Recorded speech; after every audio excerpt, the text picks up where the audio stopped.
na sa pamilya na ito, dapat nandito yung pamilya natin kasi family day nga eh. Di ba? Dahil pag sinasabing family day, dapat nandito yung mga anak natin, nandito yung asawa natin, nandito dapat nila kasi this is family day. Ang mensahe na ito, para ito sa pamilya, mga kapatid. Kaya family day ang tawag nito. No, kaya ano sabi to? Ang ama at ang ina ay may pananagutan sa tahanan. Kaya sabi ng Bible, ituro ninyo sa inyong anak, pag-aralan ninyo ito sa inyong tahanan, sa inyong paglalakbay, sa inyong pagtulog, sa gabi at sa inyong pagbangon sa umaga. Anong sabi? Ituro sa kanila yan. Bakit? Yan lang ang tanging paraan na ang salita ng Diyos ay makapasok sa puso nila at may pamumuhay ang salita ng Diyos na ayon sa kalooban ng Panginoon. Hallelujah! Kaya all those, sabi to, and these words shall teach them diligently into thy children. What is the word diligently? Mariin.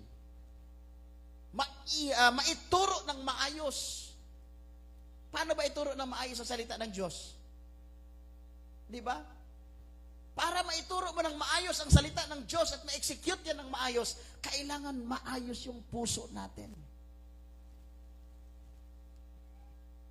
Alam nyo, isa po sa sikrito ko, pag ako galit, ayoko magsalita. Pag nagagalit po ako, mas mabuti pa yung narinig ako magsalita. Kasi, ibig sabihin, carry-carry yan. Pero pag hindi na ako nagsasalita, ang ibig sabihin yan, iba na yan. Eh bakit ayaw ko magsalita pag galit ako? Kasi baka mali ang sasabihin ko. Baka curse ang mabanggit ko. Delikado. Kaya pag galit ako, I keep my mouth shut. Then, relax. Hingang malalim. Kasi mahirap po eh. Kapag galit ka, salita ka ng salita, hindi mo alam, kini-curse mo na yung anak mo. Hindi mo alam, dahil sa sobrang galit mo, kung ano-ano na sinasabi mo. Yung pala, nilalason mo na yung anak mo sa salita mo. So, isa sa sikreto, sikreto ko po ito. Hindi ko sinasabing gayahin ninyo. Hingiin ninyo sa Diyos yan. Kasi ako, ganun pong hiningi ko sa Panginoon dahil alam po nila, alam po ng pamilya ko kung paano po ako magalit.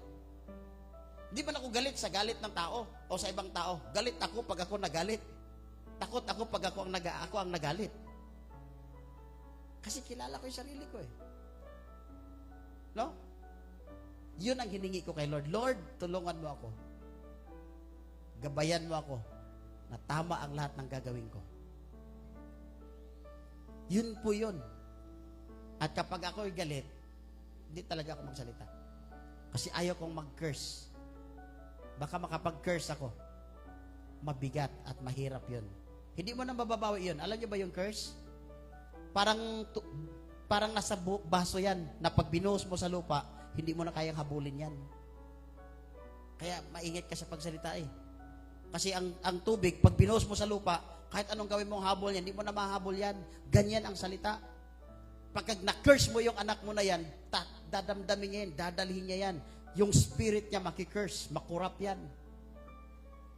Oh, that's why, I'm very proud to say, na dito sa mga anak ko, sa 3 kong anak, never ko man lang sila sinabihan ng matigas ang ulo mo.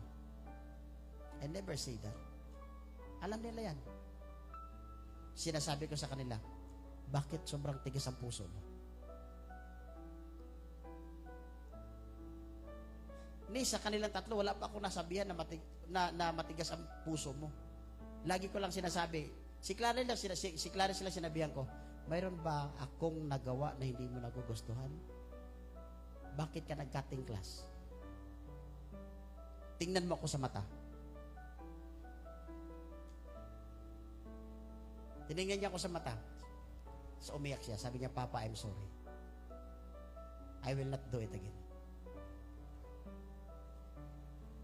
Because that's your children. That is your flesh and your blood.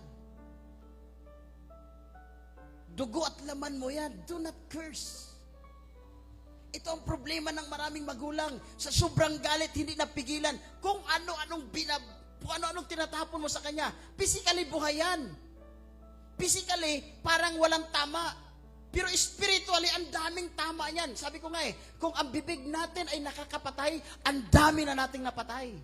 Bakit? Sa pag nagsalita tayo sa kapwa natin, sa anak natin, sa pamilya natin, minsan hindi natin control. Hingi ka ng tulong sa Lord. Lord, tulungan mo ako. Pag galit ako, Panginoon, tulungan mo ako na hindi ako makapagsalita ng masakit o ng sumpa sa aking pamilya. At yun po yun. Ito sinasabi ko po sa inyo kasi this is my experience. Kilala ko ang sarili ko. Kaya kapag galit ako, tahimik. Kasi yung mga anak mo yan laman at dugo mo yan. Mahirap po yan. Babaonin nila yan. Kaya importante po kayo mga binata at dalaga, itong sinasabi ko sa inyo, itanim ninyo sa puso ninyo. Itanim ninyo sa puso ninyo. Importante ito. Ipabaon ninyo ito sa inyong